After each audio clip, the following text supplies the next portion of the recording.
Hi, this is Dr. Chen, the instructor of your business calculus class. Today, we are going to study section 1.3. Let's start. The title of section 1.3 is Functions in Economics, and 5 functions will be introduced. And 3 functions, the cost, revenue, and the profit, deals with productivity, and the other 2, demand and supply, will be used in market. So the learning goals include 1. Understand the 3 functions in productivity and including the break-even point. And 2. Understand the 2 functions in marketing, and that includes the equilibrium point. And then number 3, be able to form the functions and answering the questions in exercise problems. And number 4, be able to explain the meaning of the slopes in each function. So in productivity, we have 3 functions: the cost, revenue, and the profit. And that's their notations. And the cost is denoted by C of X, and it involved fixed cost and variable cost. And the revenue is denoted by R of X, and it's always formed by price times quantity. And notice that I didn't specify which one is the variable, because later we will realize through market the price and the quantity are related. And the third function, of course, is the profit function, and that's always Rx minus C of X, revenue minus cost. And the profit function is denoted by P of X. The other 2 functions is demand and the supply. And in this section, we use X as the variable and the price as the, we use price as a variable and X as the function, denoted by X equal D of P. Later, we will also see P can be a function of X through the same relation. And the demanding function is always decreasing. And the supply function, similarly, can be either written as X equal S of P, which means P is the variable, or P equal S of X, which means X is the variable. And that function is always increasing. And what equilibrium point is where the demand meets the supply. Okay, now let's go to our textbook. So first we define the cost function, and that is the total cost of producing a quantity X of some good. So we see that cost function is formed by a fixed cost and variable cost. And example 1 illustrate. We have the owner of a dairy firm determines that the total cost in dollars, of producing X gallons of milk each month can be modeled by C of X equals 20,000 plus 0.3X, where X is between 0 and 30,000. So we want to find the fixed cost and the variable cost, and we want to plot the graph of the total cost function, and then we want to answer the following questions. What's the total cost of producing 10,000 gallons of milk or 20,000 gallons? And D, please pay attention to this particular question. What does the slope of the equation represent? So first, since the equation is given, okay, so what means fixed cost? That's when x equals 0, okay, and that's before producing any milk, okay. This is the cost the firm need to spend. So the fixed costs are $20,000, and then it's also, notice that it's also the vertical intercept of the equation, and the variable cost variable costs are 0.3x dollars, and that is the remaining part, okay. And now let's pay attention to the graphing, okay. Since this is a line, we know that we only need 2 points. So what's the best way to plot its graph? First, notice that the graph should include the whole domain, and this domain is 0 to 30,000. So our x-axis has to be 0 to 30,000. And then let's find what's the y range, okay? And by plugging in x equals 0, we have y equal 20,000. And then plugging x equals 30,000, we have y equals near 30,000. So our y range will be 0 to 30,000. And on graph, okay, we also denote the unit of x and the unit of y and write the equation. So question C asks about the total cost of producing 10,000 gallons of milk and 20,000 gallons of milk. So by plugging in, we have the answer. And now let's look at the slope. Okay, when we talk about slope in application question, we always need to mark its unit. And the unit of a slope is always the unit of function divided by unit of variable. So we can write either $0.3/gallon or dollars per gallon. And that represents the variable cost per gallon, or we can use the daily English to say to produce each additional gallons, okay, additional gallons of milk, the total cost will increase by $0.3 since the slope is positive. The second example illustrates how do we form the cost function by given just the 2 sets of data. Okay, the coffee house had daily cost of $252 if they sell 80 coffee drinks, and they have $278 that's called daily cost when they sell 120 coffee drinks. So if we assume the daily cost C is a linear function of the number of coffee drinks x, we're going to form the following, we're going to answer the following questions. Now the details of these examples is in the video of problem solving in details. So please go there and to see how we answer each question.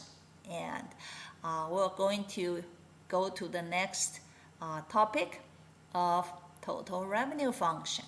Okay, the revenue function is denoted by R of x, and it gives the total revenue received by selling a quantity x of some good. Okay, so revenue is always price times quantity. Now, when the price is a constant, and then the relation is pretty easy, and that will give a linear revenue function. Okay, so we followed example 1 and about that dairy firm, and we see that they can sell milk at the price of $2 per gallon. So it's easy to form the function and also easy to plot the graph and answer the remaining questions. So refer to example 1. We have the same domain of x in the cost function, and since that's how much the firm can produce, and then we plot the graph. So we need to put x range into 30,000, and then if we plug in x equal 30,000, we got y equals 60,000. So y range will be 0 to 60,000. And notice that the graph always starts from the origin 0 and 0. Since we know that if the firm does not sell any milk, then it does not receive any revenue. So by plugging in 10,000 and 20,000 into the revenue function, we get the answer of the revenue the firm can receive by selling these many gallons of milk. Again, the slope, the unit is dollars per gallon, and that represents for selling each additional gallon of milk, that's additional revenue the firm will receive. And since the prices are constant, and that exactly equals the price of the milk. So when a company produces and sells X units of its product, it makes profit. Well, it might have a loss if the profit is negative. That can happen, especially in the small quantity of X. But anyway, the total revenue, total profit function, P of X, is always revenue minus cost. So as I mentioned, the profit can be either positive or negative. So we will have a break-even point, and the break-even point is set either by P of X equals 0 or set by C of X equals R of X. So example 4 follows example 1 and 3. We have the cost function and we have the revenue function. So now we find the profit function by subtracting these two functions, and then we answer the same questions about the profit of producing and selling 10,000 gallons of milk or 20,000 gallons of milk. And then we also need to find the break-even point, and we need to plot the break-even point. So notice that so we will go through the forming the functions easily and plug in the numbers easily, but I like us to pay attention to the graph. So since the profit function can be negative, and this time and our graph range will be, for X is still positive, but for Y values it will start from negative 20,000 and up to 30,000. So let's compare with the graph of profit function and also the graph of the cost and the revenue function.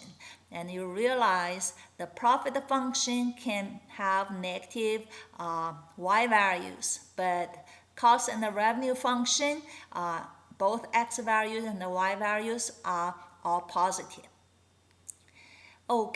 So for finding the break-even point, we set P of X equals 0 and solve for X. We get about 11,765. So notice that mostly that is the X values interest us. But if we want to mark point, we also need to find Y values, by plugging into the either the revenue function or the cost function. So number 5, again dealing with the coffee house, following example 2. And again, the details can be found in the video file of problem solving in details. And I will let you read through that. Let's go to the next set of functions, which are supply and demand functions. Okay, so in a free market and for a certain product, and the price determines the quantity that consumers are willing to purchase. And we know that the more expensive for certain merchandise and the fewer items we're willing to buy. Therefore, we see that the demand function is always a going down function or a decreasing function. Oppositely, for supply function, which is in the manufacturer's point of view, and the higher the price, the more quantity the producers willing to produce to supply to the market. Therefore, the supply function is always a increasing function. Okay, and here are two typical graphs of the supply function and demand function. And notice that the supply function usually doesn't start from 0, 0. Why is that? Well, since the manufacturer have some cost to spend in order to make any profit, okay, the price cannot be 0. So that is the least price. In the market, a manufacturer is willing to start producing. And for the demand function, we see that first, both x and p should be positive or non-negative. And then we will see these 2 points. Okay, one is x1, which is the vertical intercept, and another is p1, that is the horizontal intercept. And what's the meaning of that? And notice that at P1, the demand hit 0, right?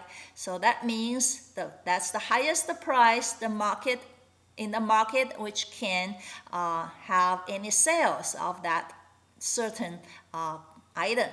And then what's the other side? Okay, sometimes the curve can go forever, okay, not intersect with exit, but in this particular case, which means if the merchandise is give out for free, and that's the x1 items you can give out, and therefore it represents the market capacity. Okay, market capacity. Okay, so if we plot these two curves in the same graph, and we see that some interesting phenomena happens. Okay, so if the price is, say that at P3, okay, so by looking at the market, we see that this is the quantity a supplier is willing to supply, and here's the quantity the customers are willing to buy. So we see that there are short supplies in the market, and that will push the price up. In other side, okay, if the price is in higher, and then we see that there will be more quantities on market, but fewer customers are going to buy them. So there will be an oversupply. When we have an oversupply, the price will be pushed down. So where are they going to meet? They're going to meet at the equilibrium point. And so we denote price as a P of E and quantity as X of E. So let's look at example 7. And we're given the supply function 5P minus 40, and then we're given the demand function 120 minus 3P. We want to find the equilibrium price and the quantity. So by setting S of P equal D of P and solve for P, we're going to find the equilibrium price, $20, and then we're going to have that P equal 20 plug in either supply function or demand function to get 60. Here I applied into both to illustrate. Okay, either function can be used to find the equilibrium quantity, and that is 60 items. So please refer to either the video or the PDF file for detailed problem solving before you take a quiz. Okay, and the quiz is self-guided, and I posted both the solution and the detailed solution.